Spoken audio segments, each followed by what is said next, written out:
Election 2024 में आपके हलके से पाकिस्तान तहरीक-ए-इंसाफ का उम्मीदवार कौन है और उसका इंतखाबी निशान क्या है।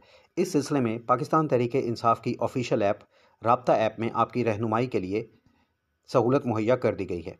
राब्ता के पहले से मेंबर्स अपनी ऐप को लॉग आउट करके और नए मेंबर्स राब्ता ऐप को ओपन करके जैसे ही लॉगिन स्क्रीन पर आएंगे, उनको यहाँ पीटीआई कैंडिडेट सिंबल सर्च की ऑप्शन मिलेगी, जिस पर क्लिक करने से आपके सामने दो ऑप्शंस आएंगी।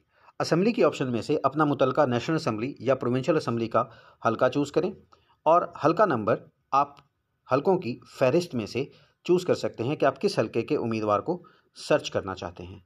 उम्मीदवार का मुतलका हलका दर्ज करके सर्च के ऑप्शन पर आप जो ही क्लिक करेंगे, आपको अपने हलके के पीटीआई के उम्मीदवार का नाम और उसका सिंबल नज़र आ जाएगा। याद रखिए, हर हलका कप्तान का, हर निशान खान का।